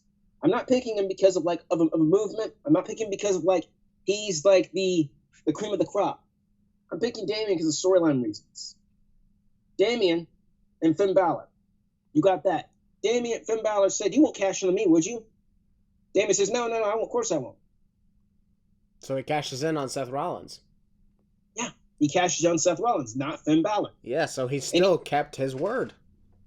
Yeah, and there's still that, you stole my moment from me. Why would you do that? Why would you steal away? He could cash in in the middle of the match to take the World Heavyweight Championship. Then you got the World titles in Judgment Day. And I think that's what they want, the World Championship in Judgment Day. Why else do you think Rhea Ripley's World Champion right now? I want more gold in the Judgment Day. And the adding of probably JD McDonough in the Judgment Day, might as well add some ranks in there. Damian, storyline-wise, I think is winning Money in the Bank. I like LA Knight. I know people are clamoring for him. I know it's going to be loud in the UK. I know it's going to be loud in the O2 Arena. I get that. Really think. Really think. Yeah. It's all fine. Whatever y'all want, that is totally fine. And I'm not against LA Knight. I like him once again. I just personally don't think he needs it. Not this year. I know when striking the iron's hot, they've done that before. And guess what? They've gotten lost in the shuffle before. Yep, that's been known to happen. And you can't deny that, people. It is the truth. I'm sorry. It is what it is. Damage, I'm not sorry, because it's true. Look through the history, folks. It can happen. So just I think what everybody's doing is they're putting all their eggs in the one basket. They're thinking LA Knight or no one. And that's unfortunate. Yeah, they're legit. They are doing that. They're literally saying LA Knight or nobody wins Money in the Bank. It needs to be LA Knight. It has to be him. It needs to be him. He's worked his ass off. Now, so has everybody else. Exactly. What has he done? Not turn around LA Knight. Okay, what maybe has he done? I can make an exception for Logan Paul when it comes to everybody's worked for this. But everybody else, on the other hand, they have too. They've worked their asses in this match to get here. What is everybody? Again, not trying to put LA Knight or everybody else. What has he done that besides getting over? You know what I mean? So what? They've rewarded people for getting over before. Yeah, he's got a great catchphrase. He's got a good following from the audience because they think he's entertaining. He's put on some decent matches. However, he hasn't exactly done anything of importance. The last thing he did of importance was a whole thing with Bray Wyatt, and even that wasn't that good. But people are backing up. Oh, but he came out unscathed. That he should be rewarded. He should be champion. That's right. He should be champion. The United States champion. Not the world champion. I get it. He's 40, so he's running out of time and shit. But hey, get this. AJ Styles showed up in WWE when he was 40. Balor. Damian Priest is almost 30, for God's sakes. Almost 40, So, man. almost 40, yeah. Damian Priest is almost 40 years old. So it doesn't matter the age, honestly. You just want him because he's the most popular thing. Let's circle back to February, Christian, if you don't mind. Let's circle back to Money in the Bank. Let's circle back to Elimination Chamber. Sami Zayn, over his head. What they want? Oh, let's give him the world title. Let's have him be the one beat Roman Reigns. You know they weren't going to do that. Of course not. You know, I knew it from this moment where this was heading was the tag team titles at WrestleMania. And then we won the Cody. Oh, give it to Cody. Yes, I was a part of that. Yes. I remember. Because honestly, and I admit that, yeah. I was probably like, give Cody the title. Why not? I want this reign in. But then that's the thing. That's what you just said. You explained it very well. You wanting Cody to win. A lot of people wanting Cody to win had nothing to do with Cody Rhodes. It had to do. They just didn't want Roman to be champion, so they didn't give a crap about who it was. That's why it didn't happen. What you should do is whoever should beat Roman is the guy people want to be champion, not because of them, not because of who he's fighting. So we go to circle here. We circle around the Money in the Bank. LA Knight getting over. It's great. I am not denying that. I like the guy. I do. Oh, don't you want to see him be rewarded? Of course I do. Yeah. It's not time to be world champion. You said the same thing for Austin Theory last year, and I'm bringing it up. Austin Theory was brought up. Austin Theory, he was pushed too fast. Yeah, and look how that worked out for him. Yep, and Triple H had to redo everything. The selfie gimmick's going. Yeah. It can be US. Yeah. Obviously. We're saying a lot conveniently. Yeah.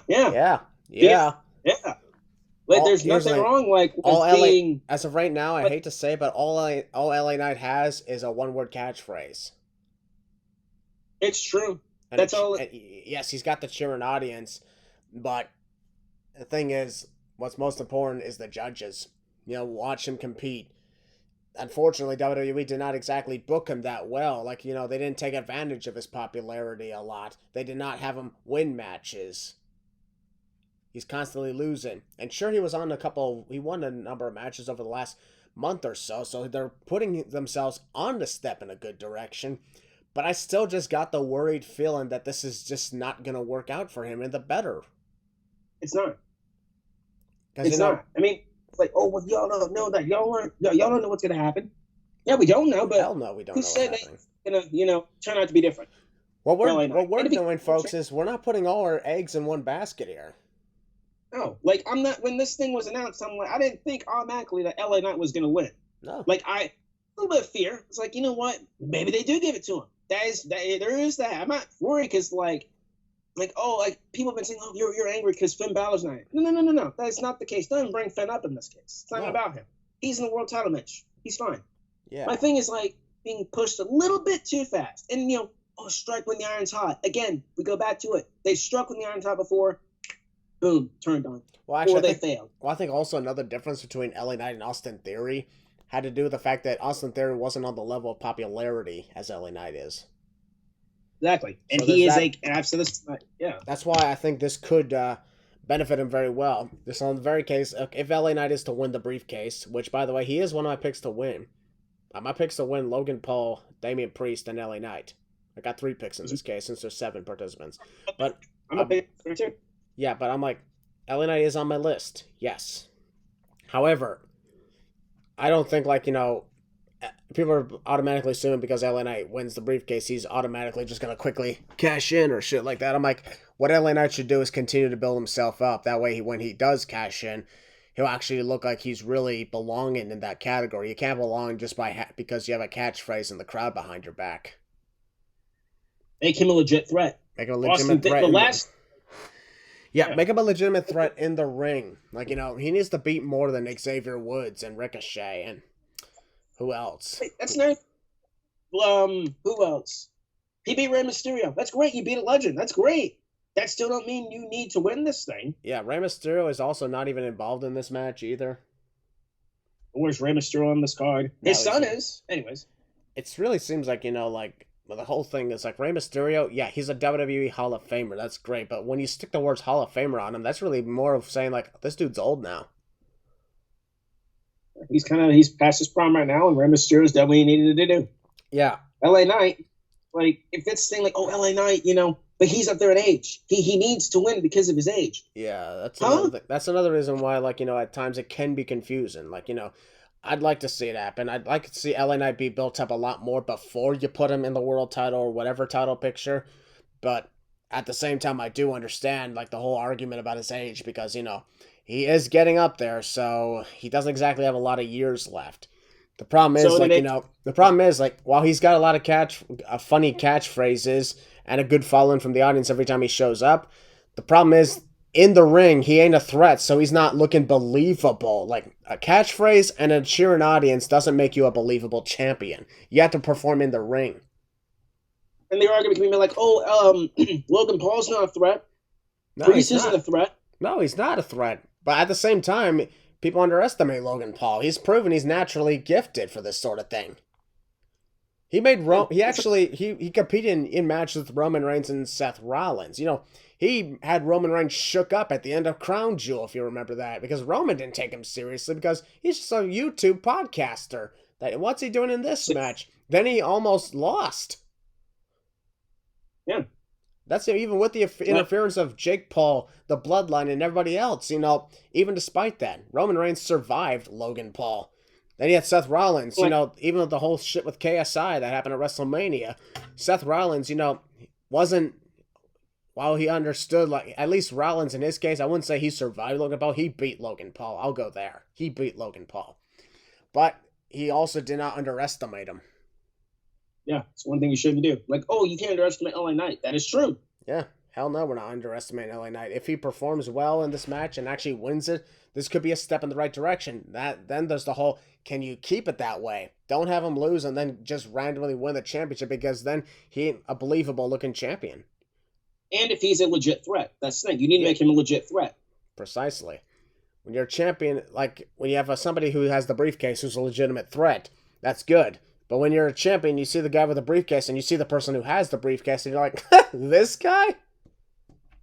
Yeah. It doesn't look that good. Like, oh, there have been past Money in the Bank briefcase winners who haven't been threats and they've won titles. They have, that's right. But that's fine. Sure. But here's the thing. Over the years as well, like, in my opinion, the last perfect winner, in my opinion, was Seth Rollins. That's fine. And here's the thing. He was developing himself as a threat because of the authority.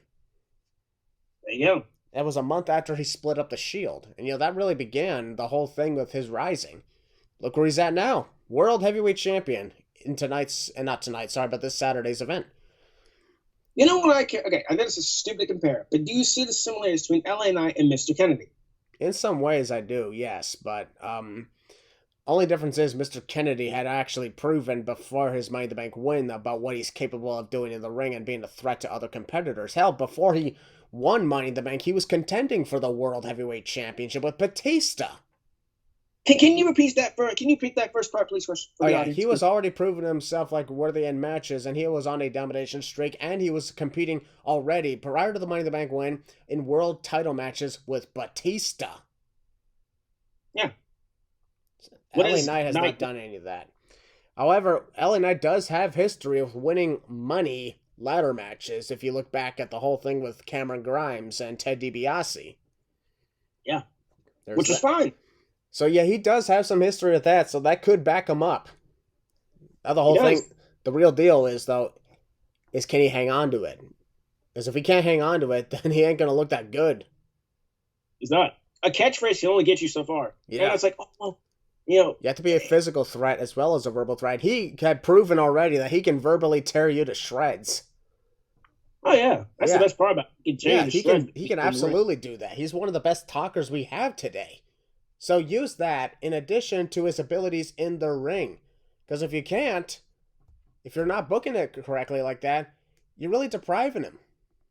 Yeah, like, don't cut your opponents down 24/7, like, on the mic. Like, that's not enough. You got to go ahead and go in the ring. Are you going to be a credible champion? Are you going to be a threat? And it's like, again, we circle back to it. Oh, well, y'all don't know that. Y'all don't know if he's going to be a legit threat. We haven't seen it yet. Exactly. And how do you know if you don't try? That's the part that actually sucks, is we haven't seen it yet. Oh, well, how do you know if he hasn't tried yet? Let him win. What about the others? We've tried it.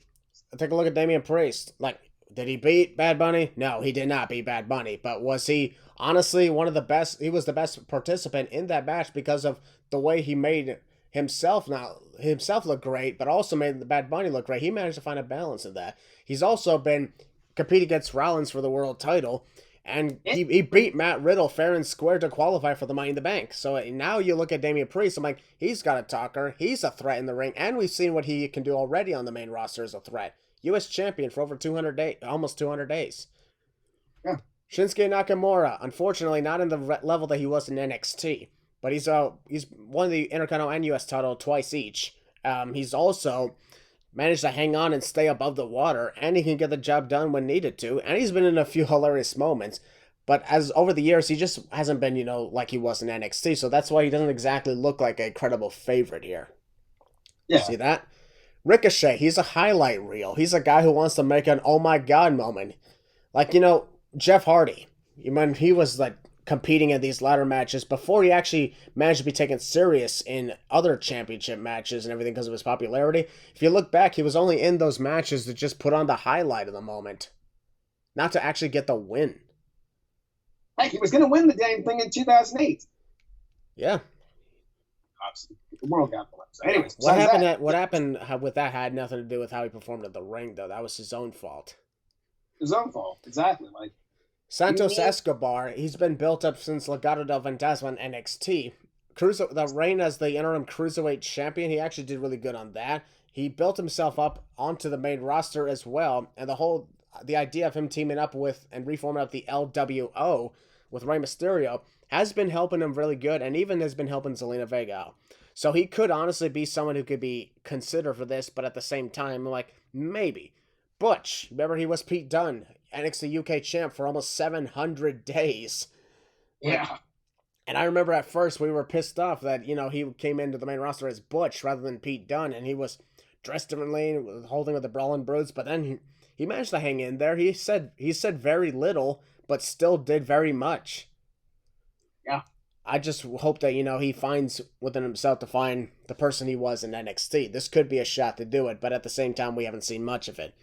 Logan Paul, popular, amazing with that controversial figure, but also shown he can get the job done, and he has not had a bad performance yet, and I don't think he's going to disappoint this time at all. I can see him winning it because of his popularity, and this is another thing, and he's proven himself to be a threat in the ring, even if he didn't beat Roman Reigns, and he did not beat Seth Rollins. Those are the only people who beat him. He beat The Miz, he beat the Mysterios. Sure, they're not really that much, but Logan Paul can get the job done. And honestly, I could also see him being here for the popularity's sake, but also not winning the match.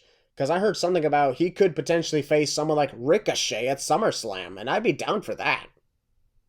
Lippy shit. So that's why, it's, in my opinion, Logan Paul, Damian Priest, and then LA Knight. Yeah. We talked a lot about this. We've got to get a point across. It's not just about, like, throwing all your eggs in one basket like Christian. Yeah. I have 3 contenders in my pick. Who knows? None of them might even win at all. Guess I'll do the same. 3, and they're the same people. But if you set yourself up for disappointment by putting all your eggs in one basket for LA Knight and then he loses, that's not WWE's fault. That's yours. That's your fault. Heck, there are people saying, oh, we're going to ride if LA Knight doesn't win. No, you're not. No, you're not. You're not going to riot. Oh, London's going to riot. No, they won't. Did they riot last year when Drew McIntyre lost to Roman Reigns? Of course not. Yeah, no one's right. Like, nobody. Precisely. So that's where we're at. To me, right. Logan Paul, Damian Priest, LA Knight. Those are my 3 picks. Same people. Just got to stick it in there. Same people. All right, folks. It's time to talk the main event. You ready for this? Hell yeah. The Bloodline Civil War match. Roman Reigns and Solo Sikoa versus the Usos. Mind-blowing thing we got going on here. The best storyline in a long time. This is something we've been hoping for a long time. And honestly, these words just echoing in our head. You out, and I'm out too. Bang. Yeah, I literally yelled when I saw that because I was in shock. They played that very well. Jey Uso has shown that he really is one of the best actors we've got. For real, dude. He had me believing he was going to side with Roman. Yep. And we'd be doing a Jimmy versus Jace maybe match for like Money in the Bank or something like that. But then all of a sudden, he sided with Jimmy. The Usos are in full force and they've been set free from the Bloodline. The Bloodline's been crippled heavily. It's practically gone now. Yep. Because let's be honest, I get Solo is still there, Paul Heyman is still there, but the Bloodline's main guy has mostly been either Roman Reigns or Jey Uso. Yep. Jey Uso has been the guy who was in the Bloodline since literal day one-ish. Yep. He was. Since 2020. Roman's title reign began on August 30th, 2020 at Payback. And then, who did he first feud with? Jey Uso. And we remember, Willie, do you remember when we watched Clash of Champions when Roman fought Jey Uso? We had almost near crippling anxiety. Nightmare scenarios. Yeah, and we were actually begging Jimmy to throw the towel. Hell yeah. It was frightening. It was scary. It was a horror film, for God's sake. Good. I love horror films. Yeah, same here. Then there was the whole thing of Hell in a Cell. That happened. The Hell in a Cell I Quit match. Yeah. That was brutal. Eventually, Jey decided he would join up with Roman. But ever since 2020, he's been conflicted on everything. There hasn't been a single time where he was not conflicted, even when he was winning, because there were still times where he's wondering, is this the right choice I'm making? What am I doing here? Yeah. Jimmy, at first in 2021, was trying to snap his brother out of it. But then ultimately he fell in line.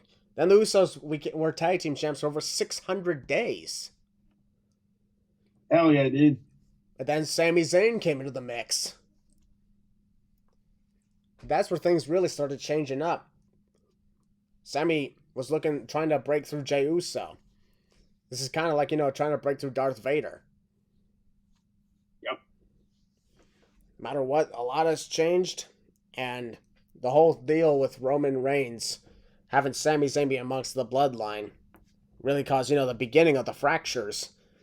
Because then, Royal Rumble this year, the main event of the Royal Rumble, I remember when it's like, they made sure they had neither Royal Rumble match be the main event because they set this whole thing up to have Sami Zayn finally make his decision to whack Roman Reigns with the chair. But the real shocker was Jey Uso did nothing after that, and he left. Mm-hmm. Scared us all to think of what is going on here. Then the whole deal with Elimination Chamber happened. Jey still did not make his decision. And it wasn't until leading into WrestleMania it looked like Jey picked Sami. But then all of a sudden he had turned against Sami and still aligned with Jimmy. And then they had the whole deal at WrestleMania. The Bloodline, Usos versus Kevin Owens and Sami Zayn for the tag titles. Which was the perfect choice for the main event of that night. And it was epic. It was amazing. KO and Sami beat the Usos. And despite that, and as a result of that, Roman started, saying like, you guys are useless or something like that. Yeah. They tried their best, but then eventually, things just weren't enough. And then Night of Champions happened, with Jimmy Uso finally made his decision and super kicked Roman. And now finally, Jey made his final decision, sided with Jimmy, and finally broke free of where he was at. But at the same time, despite the fact he made his choice, now we have this.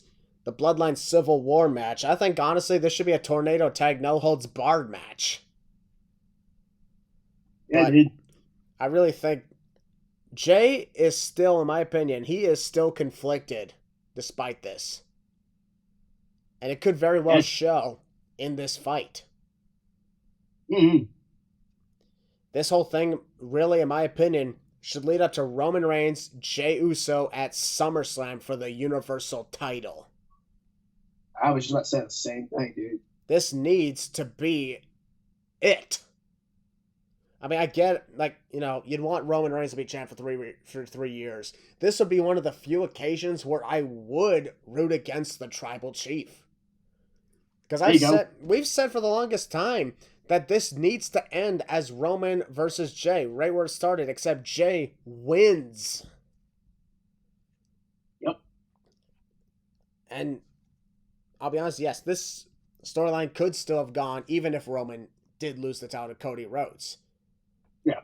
But I really believe, like, where we're at right now, I don't think if this would happen were Jay to win. But I think I do have an idea of something. Yeah. Money in the Bank. The Bloodline Civil War ends with the Usos win, but Jay pins Roman. I can see that. A lot of people don't want Roman to be pinned until he loses the title. What if this is the moment? He gets pinned for the first time since TLC in 2019. To Jey Uso, the same guy who he first feuded with when his undefeated Universal title reign began. There you go. My opinion, that would really tell the bigger story, and that would be the key reason to leading into Roman Reigns facing Jey Uso at SummerSlam. Because you're like, Jay just pinned the tribal chief. I bet even Jimmy and Solo would be in shock. Oh, yeah, dude. Like, imagine this was similar to the whole thing with Brock Lesnar and The Undertaker. You know, Jay pins Roman out of nowhere. Like, you know, like hits like an amazing move. Hits, I don't know, Uso Splash or something like that. Pins Roman 1, 2, 3. And the audience, it just cuts to the audience in shock and they don't play the music. Possible. That would be a hell of a way to go through with this. I don't think that would be the way they're going to do it, because I'm thinking if the Usos win, they're going to just have Solo take the pin. But the way I'm saying it, this is exactly what my bro Long Neck Josh said about the Usos and KO and Sammy at WrestleMania. Whomever side wins, like example at that time, the person who had to be in the decision was Sami Zayn and Jey Uso. And it was. Sammy pinned Jey. In this case, it should be Jay and Roman needs to be in the final decision, whether Roman pins Jay or Jay pins Roman. Needs to be them. I don't think it could. I don't think it's going to be that way, but that's why I'm saying it needs to be. That's the way I'm looking at it.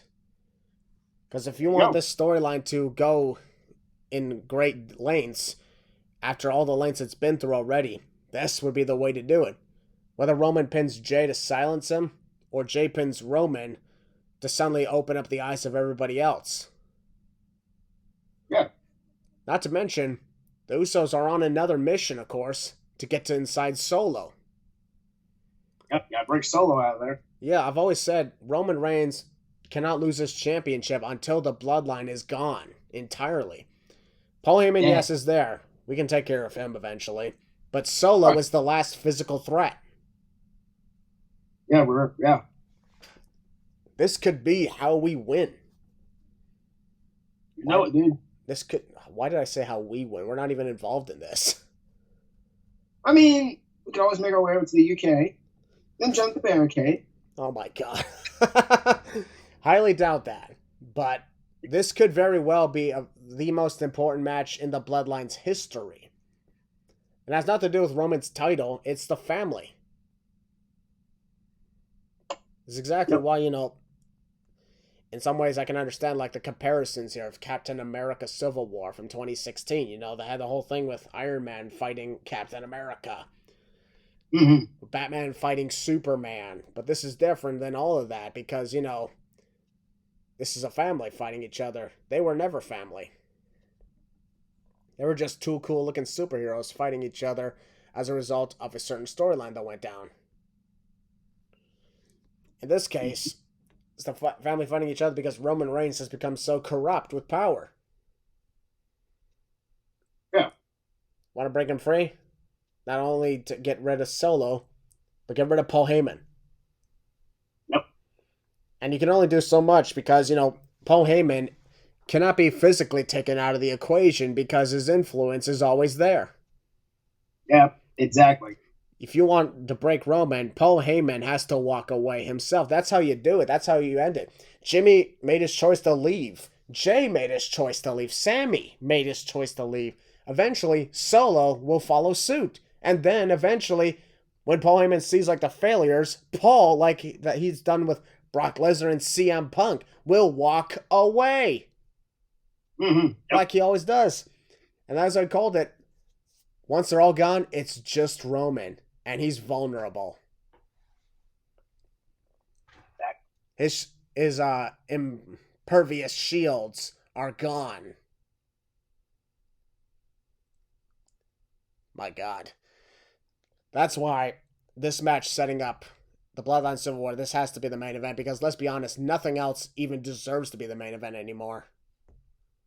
No. So I'm going to ask you, what is your thoughts overall on the Bloodline Civil War? Honestly, it's been a very, very entertaining, up and down roller coaster emotions, left, right, and center. I've been enjoying it, and they're doing great. The super kick was great, heard around the world. Jay finally making his choice. I actually thought they were going to do it when Roman was going to be defending his title or whenever. That's who was going to lose the belt. Nope, they pulled it early. Thankfully, they did. So I'm very excited to see how this is going to go.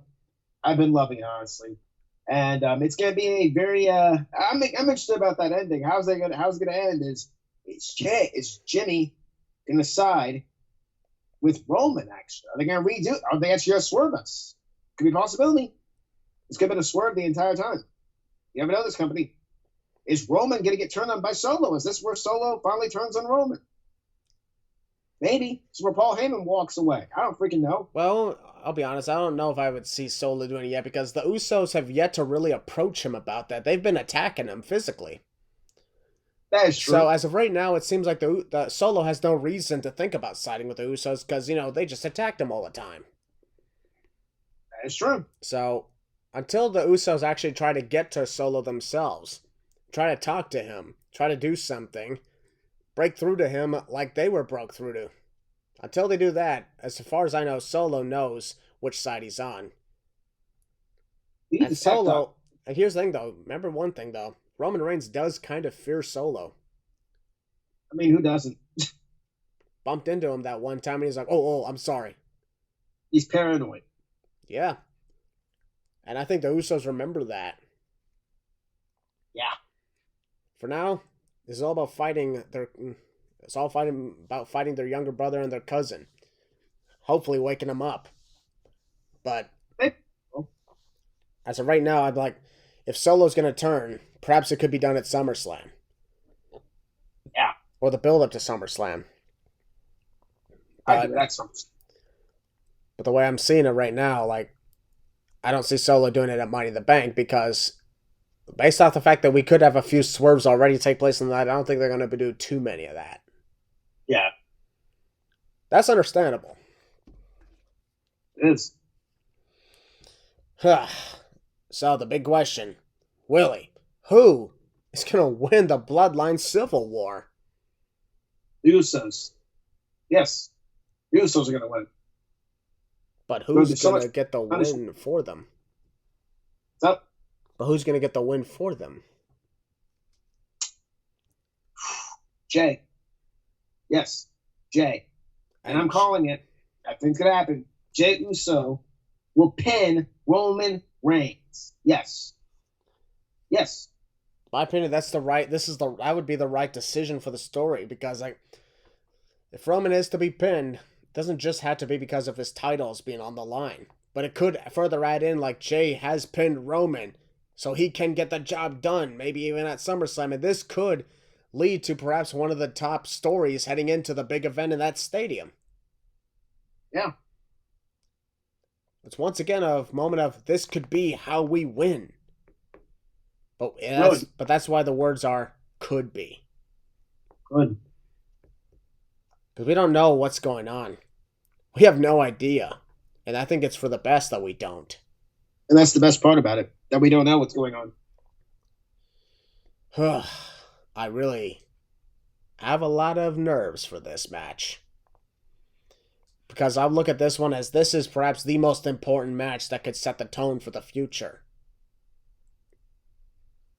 Mm-hmm. Either of these teams could win. There's no obvious winner here. Just like when KO and Sammy faced Roman and Solo at Night Champions, there was no obvious winner. Yeah.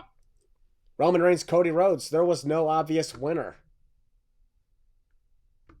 Even Sami and KO facing the Usos at WrestleMania, there was no obvious winner. We don't know how this is going to turn out. And that's what I like about it. This is going to be violent, that's for sure. Good. But I also believe, yes, the Usos will probably get the win. And in this case, Jey Uso will pin Roman Reigns. Or if it's the other way around, Roman Reigns will pin Jey Uso.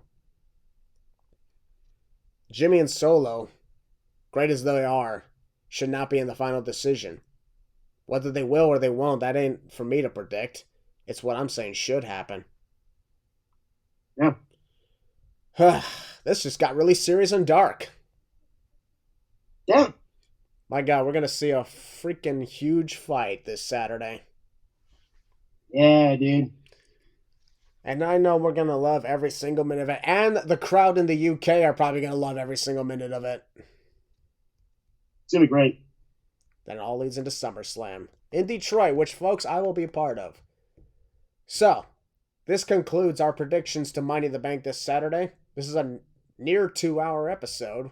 Hope you guys are enjoying yourselves. But also, most importantly, I hope you guys are going to enjoy Money in the Bank coming up. I will be at SummerSlam in Detroit. I was at Forbidden Door, Toronto. It was very memorable. I was at WrestleMania in Los Angeles, Forbidden Door, Toronto. I will be at SummerSlam in Detroit. And I will be at WWE Payback in Pittsburgh, Pennsylvania. Yes, sir. My God, we got a lot going on, especially with the summer and the latest announcements. The next time we will have a podcast will be at the end of July, where we will talk NXT Great American Bash. Woo! And then the following week, we will talk SummerSlam for Detroit. And then after that, we will be talking the massive All In London at Wembley Stadium event.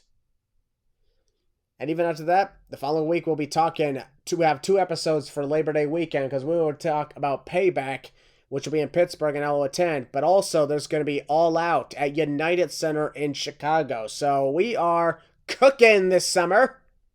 We're booked. We're booked, folks. Absolutely booked. And of course, folks, there was also the announcement on October 7th.